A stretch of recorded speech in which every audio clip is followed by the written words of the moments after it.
Comets are still headed. What else is on? Yeah, let's see what else is. Coming to you now from the largest studio ever constructed, it's The Truman Show! Yeah! Good morning! Good morning. Oh, and in case I don't see you, good afternoon, good evening, and good night. What if? No scripts, no cue cards. Morning, Spencer. How's it going? What if you were watched every moment of your life? How many cameras you got there in that town? 5,000. I believe Truman is the first child to have been legally adopted by a corporation. That's correct. Brilliant. What if everyone you knew was pretending? Hi, honey. Look what I got at the checkout. Dishwasher safe. That's amazing. What if your world was make-believe? Cue the sun. While the world he inhabits is counterfeit, I'm not allowed to talk to you. That's how I look. Not your type. there's nothing fake about Truman himself. What if you didn't know it? Until now. A lot of strange things have been happening. Stand by ring cam. Is he looking at us? Does he think he knows? I think I'm mixed up in something. Something big. We accept the reality with which we're presented. Everybody's pretending, Truman. Get out of here. Come and find me. Truman? Anything happen? No. You may find yourself in another part of the world. It's like the whole world revolves around me. Everybody seems to be in on it. I'm going away for a while. You may tell yourself, this is not my beautiful wife. You may ask yourself, how did I get here? I'm not in on it, Truman, because the last thing that I would ever do is lie to you. Fade up music. That's our hero shot. He's gone. Okay? Yes! Want to do it again? No! Find him. Truman, where are you going? You can do it. How do we stop him? Give me some lightning. Is that the best you can do? Cut transmission! I like your pen. I was wondering that myself. Jim Carrey. The Truman Show. Watch what happens.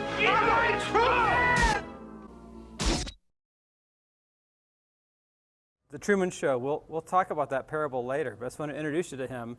But there is a couple of good things in that trailer I really like, and it'll unfold for us as we go forward. So, but like I said earlier, we're going to turn the page today. And like I said, when we went from voice 1 to voice 2, we're not done with voice 1. We're really not done with voice 2 either. But we're going to move forward in this session because we need to talk about voice 3, because this is the one that's going to help us make even more sense of all the other voices. And so that's where we're going to go. That's what we're going to learn today and focus on these next 2 weeks, is just how do we replace that fatherless cycle and what we're really after. How do we replace that fatherless cycle with really living as a loved son or a loved daughter? How do we get there? Really to help us hear what I call that beckoning voice of our true Father, because he does speak. And I know in my own life, my own story, it's the hardest one to hear. It was the hardest one to hear, and sometimes still is the hardest one to hear. And it's because the other two voices are really speaking, and it kind of gets drowned out, right? But to understand, how does he speak, and how does he speak to you specifically? And the Bible says that the sheep hear the shepherd's voice, right? So how do we do that? And even get beyond, how do we hear it corporately or generically, but how does he speak to you, right? If you have children, we were all children, and some of us were fortunate enough as children to have parents that maybe had a special nickname for us, or a special connection, or a special way they spoke to us. I didn't, but some people do, right? And you might, if you have children, you might have that with your children, where you have a special nickname, or you have a special little way that you speak. Well, God is the best Father, and so he does have a way he speaks and wants to speak to you uniquely and special, because you are unique and special to him. It says in Revelation that when we arrive home, it says God was going to give you a white stone with a name on it, and he's going to give you a new name, a stone with your new name written on it, that only he and you know what it means. I mean, imagine that, right? God's going to come to you and say, this is who you are, and this is our special, this is going to be my special way of referring to you. That's going to be unique, right? And that's such a picture of who he is as a father. But we're not there yet. So, and like it showed in that Truman Show trailer, I don't know if you noticed even the producer, his name was Christoph, right? Christoph. He's not Christ. He's off, right? They constructed this world where the character in that, Truman, is made to feel a certain way. He's living his life, but it's a trap, it's a prison. And so, and it makes me think about, if you guys have ever seen the movie The Shawshank Redemption, right? My wife's favorite movie. There's a scene in there where one of the prisoners, he's an older gentleman, he runs the prison library. He's been in there almost his entire life. He finds out he's going to be paroled. And instead of being, excited and happy, he's frightened, and he actually ends up almost killing a fellow prisoner, and eventually in the story, he does get released, and he can't take it on the outside, and he ends up hanging himself. Well, there's a scene before that where they're talking about how he attacked this fellow prisoner, and Red, who's the older, wiser gentleman there, played by Morgan Freeman, he says he's not crazy, he's institutionalized, right? He's institutionalized. And he says, I think, a profound line. He says, first you hate these walls, but then you grow to get used to them. Then you grow to depend on them. And I think that's so profound, because I think that kind of mirrors our story, all of our stories in some way, right? We learn our foundation, we build our life around it. You were even referencing how, the things you heard from your father, how they become the walls at first, but then we start to kind of build our life on this structure. And if that structure goes away, it can be scary. It can be frightening. It might be even something we go, I kind of don't want it to go away, right? The things that we build our lives on that we think, I need these things, right? And so when God starts to pull them away and take us on this journey, often it can be frightening, right? It can feel threatening. But God does that. He does that. I don't know if you guys recall back the first week or two, first couple sessions, we talked about that when we are faced with pain from the past, that there's these two strategies, these two ways that we deal with it. We either we deflect or we diminish, right? We either say, that's not really talking about my life, my story. It's not that bad, whatever. We would deflect, or we say, other people had it worse than me. We diminish. So those are those two things we often do when those prison walls are, when God starts to hammer into those and wants to break through those. And so they start to close in ever so gradually. And so we mentioned last time, and I'm going to pull these things forward. We talked last time, C.S. Lewis said, the safest road to hell is that road that's gradual. It's gentle, it's soft, there's not a lot of turns in it, there's no milestones. We just kind of gently get boiled like the frog. The whole saying about, you throw a frog in boiling water, it'll jump out, but if you put a frog in body temperature water and slowly heat it up, it'll just stay in there till it's dead, right? That's the journey that the second voice has us on, that fatherless cycle. And again, my term fatherless cycle was just my attempt to go, can we put some, if the road to hell is, there's no signposts and no warning signs and it can't, is there a way we can identify some of those signposts so we can catch ourselves and go, I am bargaining for my value. That's where I'm stuck. That's where the enemy has me. I'm on this treadmill of constantly trying to bargain for my value. Or I'm checked out. I'm just living in denial. I'm checked out. To help us understand where we're at in that. And I mentioned last time as well, the first kind of journey through these mile markers tends to follow some level of chronology. And I was actually thinking about this week, about how how your experience as a child either accelerates this or slows it down. I was thinking about people that have a really rough childhood.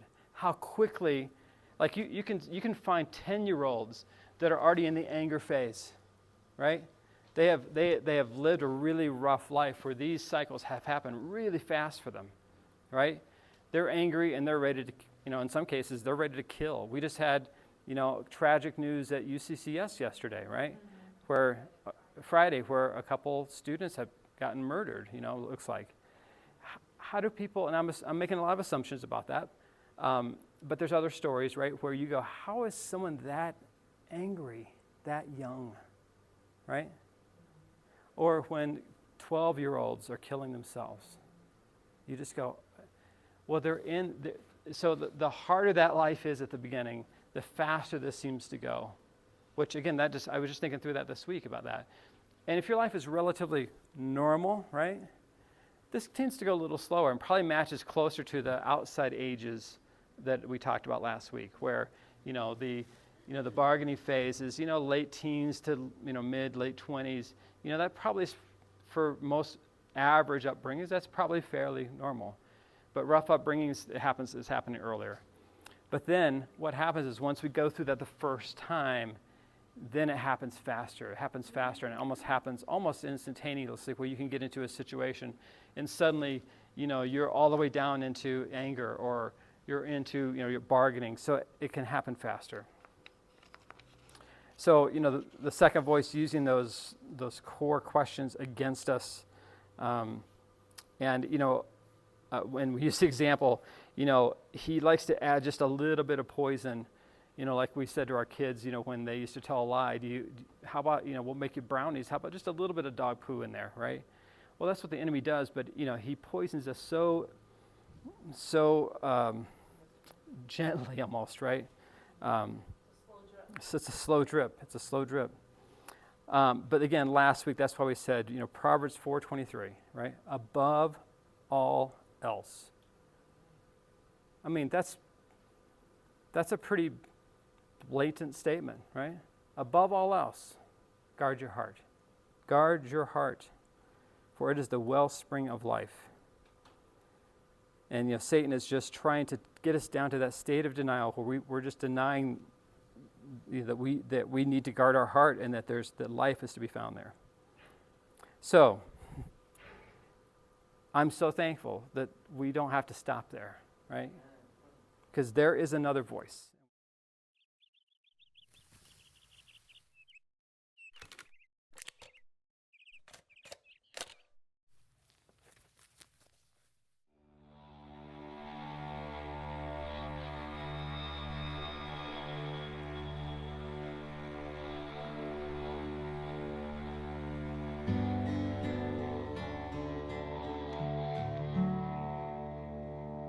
All this pain, I wonder if I'll ever find my way.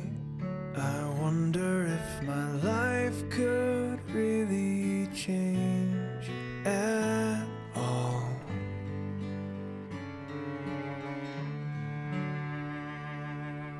All this earth, could all that is lost ever be found?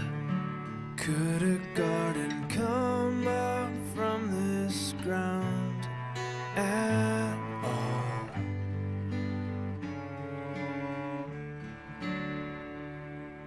You make beautiful things. You make beautiful things out of the dust. You make beautiful things. You make beautiful things out of us.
You